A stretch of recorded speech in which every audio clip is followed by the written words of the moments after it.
A meal of kindness. It was a cold, rainy evening when young Tommy, drenched and shivering, pushed open the door of a small diner. His clothes were tattered, his face smudged with dirt, and his stomach twisted with hunger. He hesitated before stepping inside, afraid that someone might chase him out. Inside, the warm glow of hanging lamps and the comforting aroma of freshly cooked food wrapped around him like a blanket. The diner wasn't fancy, just a few worn-out booths, a jukebox in the corner, and the sound of clinking dishes. It was nearly empty except for a businessman in a suit sitting in the far corner, sipping coffee while reading a newspaper. Tommy nervously approached the counter, his small hands gripping the edge, his voice barely above a whisper. He asked the young waitress, "Miss, do you have anything I can eat?" "I don't have any money." The waitress, a kind woman named Emily, looked down at the boy. Her heart ached at the sight of him. She had seen hungry kids before, but something about Tommy's eyes, so full of desperation yet still hopeful, moved her. She crouched down to his level and smiled warmly. "It's free for you," she said, gently patting his shoulder. Tommy's eyes widened. "Really?" He could hardly believe it. Emily nodded and quickly went into the kitchen. A few minutes later, she placed a steaming plate of beef stew and warm bread in front of him. Tommy eagerly dug in, savoring each bite as though it was the best meal he had ever had. The businessman in the corner, an older gentleman named Richard Wellington, had been observing the scene. He was a billionaire, one of the wealthiest men in the city, used to luxury and privilege. He had rarely paid attention to the struggles of ordinary people, but something about this moment captivated him. He watched as Tommy ate, as Emily refilled his glass with milk, as she ruffled his hair with sisterly affection. It was an act of pure kindness, given with no expectation of anything in return. Richard folded his newspaper and stood up.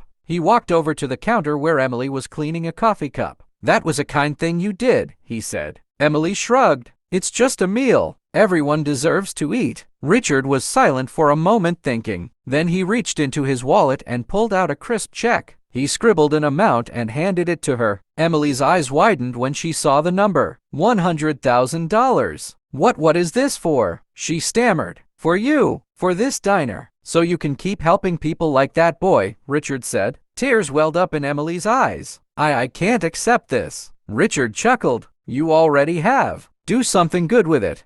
Meanwhile, Tommy had finished eating and was watching them curiously. Richard turned to him and knelt down. "What's your name, son?" "Tommy," the boy answered. Richard smiled. "How would you like to have a warm place to sleep tonight?" Tommy hesitated. He had never known kindness like this, but something in Richard's voice reassured him. And so, that night, the billionaire and the waitress changed a little boy's life forever. Richard helped Tommy find a shelter, and later, he paid for his schooling. Emily continued running the diner, feeding the hungry, never turning away a single soul. Years later, Tommy grew up to be a successful man. And when he became wealthy himself, he returned to that same diner not as a hungry child, but as a man ready to give back, because one act of kindness on a rainy evening had changed everything.